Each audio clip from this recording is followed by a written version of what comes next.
ආයුබෝවන්. තෙරුවන් සරණයි. විශේෂ මාතෘකාවක් යටතේ පොඩි කාරණා ටිකක් දන්නන්න තමයි මේ වීඩියෝ එක අරගෙන ආවේ. අපි කතා කළොත් මේ මාතෘකාව තමයි කැපෙන වින දෝෂ සහ නොකැපෙන ඥාති දෝෂ. ඇත්තටම මේ කාරණාවේදී බොහෝ වෙලාවට හුඟ දෙනෙක් කල්පනා කරනවා මොකද්ද මේ කැපෙන වින දෝෂ සහ නොකැපෙන ඥාති දෝෂ කියන්නේ මොකක්ද කියලා. ඇත්තටම කියනවා නම් මේ විනයක් කියන්නේ යම්කිසි කෙනෙක් බලෙන් ශරීරගත කරවපු කැමැත්තෙන් ඉන්නේ නැති කෙනෙක්ව ශරීරයට බරෙන් බඳලා එයා හරහා යම්කිසි එවපු විනය එවපු කෙනාගේ අවශ්‍යතාවයක් කරගන්න උත්සාහ කිරීමක් තමයි මේ වින දෝෂයක් කියන්නේ. ඒතකොට වින දෝෂයකදී සිද්ධ වෙන්නේ ඒ අදාළ කෙනාට අදාළව කාරණා ටික ඉෂ්ට සිද්ධ කිරීම. නීච කරන්න ඕන නම් නීච කරනවා, මරන්න ඕන නම් මරනවා, අතපය කඩන්න ඕන නම් අතපය කඩනවා, මොකක් හරි කළා ආර්ථිකේ වටන්න ඕන නම් ඒව කරනවා. ඒ ආදී සියලු දේවල් තමයි මේ වින දෝෂකෙදී බලාපොරොත්තු වෙන්නේ. එතෙන්දී වින දෝෂයක් වුණාම මේක කොයි වැදුරු තුමෙක්කින් හරි, වෙද මහත්තයකින් හරි, වෙද නෝන කෙනෙක්කින් හරි කොහොම හරි මේක කපන්න පුළුවන්. කිසි ගැටලුවක් එතන නැහැ. හැබැයි මේ විනයක් කපනවා කියන්නේ විනයක් කපන ක්‍රමවේදයක් තියෙන එකට මම සඳහන් කරපු වීඩියෝ ගණනාවක් තියෙනවා. එතකොට මේ විනය කොහොම හරි කපන්න පුළුවන්. මොන ක්‍රමවේදයෙන් හරි කැපෙනවා. හැබැයි මේ අපි කතා කරන්නේ ඥාති දෝෂ ගැන. මෙතෙන්දී කැපෙන වින දෝෂ කියලා මාතෘකාවට තමයි අර විනය ගැන කතා කරන්නේ. හැබැයි මතක තියාගන්න මේ ඥාති දෝෂ. ඥාති දෝෂ කැපෙන්නේ නැහැ.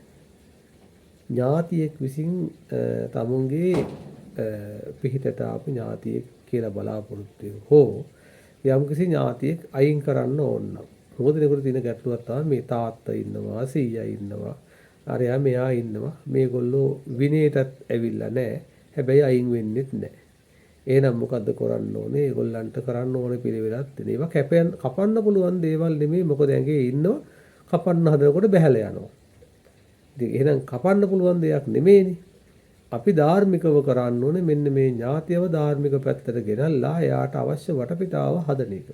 එහෙමනම් මෙයාට මේ ධර්මයේ වටහලා තේරුම් කරලා දීලා කරන්න ඕන දේවල් ටික තේරුම් කරලා දීලා මේ ඥාතියව යම්කිසි යහමාර්ගයකට ගන්න අවශ්‍ය වටපිටාව හදන්න ඕන. එතෙන්දි ටික කාලයක් විතර දුක් විඳින්න මේ මතක තියාගන්න අපිත් සංසාරේ අපි දන්නේ නැහනේ.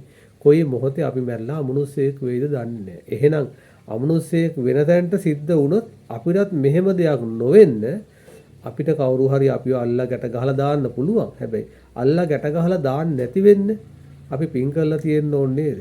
එහෙමනම් අපේ ඥාතියෙක් අපි ගාවෙන් ඇහිලා මොකක් හරි අපිට කරදර කරනවා තමයි. හැබැයි පින් ඉල්ලන්නේත් නැහැ, කරදර කරනවාම කියන්නකො. හැබැයි දෙපාරක් තුන් පාරක් හතර හත් අට වතාවක් නේ සෑහෙන්න හිතන්න ඕන.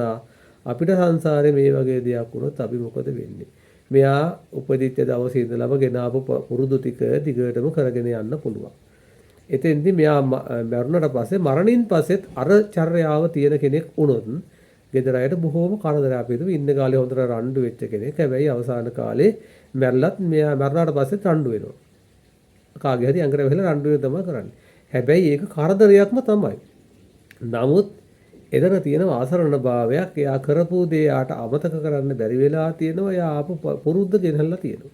එහෙනම් අපි කරන්න ඕන දේ තමයි මෙයාව මේ යහමකට ගන්න සෑහෙන්න වෙහෙසක් දරන්න වෙනවා. නමුත් අනුකම්පා කරලා අකුසලයේ ගැන තේරුම් අරගෙන මෙයාව මොන જાතියෙන් හරි යහපත් පැත්තට ගේනවා කියලා අදිෂ්ඨාන කරගෙන මේ එන්න ඥාතියව ඥාතිවරයා හෝ ඥාතිවරිය යහපත් මකට ගෙනල්ලා එයාට නිවන් අවබෝධ කරගන්න අවශ්‍ය වටපිටාව හදන එක තමයි හැමෝටම කරන්න තියෙන්නේ. එහෙමනම් ඒව කපන්න පුළුවන් දෝෂ නෙමෙයි. එහෙනම් නොකැපෙන ඥාති දෝෂයි, කැපෙන වින දෝෂයි කිරිකේ තේරුම දැනගත්තනේ හැමෝම. එහෙනම් මතක තියාගන්න මේ නොකැපෙන ඥාති දෝෂ තියෙන අය තමුන් පුළුවන් තරම් පංචශීලය රැකලා නිර්මාංශ වෙලා කුසල් දහම් වඩලා බණ භාවනා කරලා සිල් සමාදන් වෙලා තමුන්ගේ කුසලයේ ඉස්මතු කරගෙන ඥාතිය ඉන්න කෙනාට පින් අනුමෝදන් වෙන විදිහ වැඩ කරගන්න. නැත්නම් එයාට ශරීරයට එන්න බැරි වෙන තමුන්ගේ ඕරායක වර්ධනය කරගන්න වෙනවා. එහෙම කරලා හෝ යම්කිසි ආකාරයෙන් ඒ අවශ්‍ය වටපිටාව හදාගන්න හැමෝටම උතුම් ලෝතර අමාමෑණී බුදුරජාණන් වහන්සේ විසින් දේශනා කරන ලද්දා වූ සද්ධර්මය උපකාරයක් උපනිශ්‍රයක්ම වේවා කියලා හැමෝටම මේ කාරණාව මම දැනුම් දෙනවා හැමෝටම ආශිර්වාද කරනවා. තමුන්ටත් තමුන්ගේ ශරීරයට සම්බන්ධ වෙච්ච යම් ඥාතියෙක් ඉන්නවා ඒ අයටත් උතුම් නිර්වාණ අවබෝධය කරගන්න මේ හැමෝටම මේ ශක්තිය ලැබේවා කියලා ආශිර්වාද කරනවා. හැමෝටම තෙරුවන් සරණයි. දීර්ඝායුෂ ලැබේවා.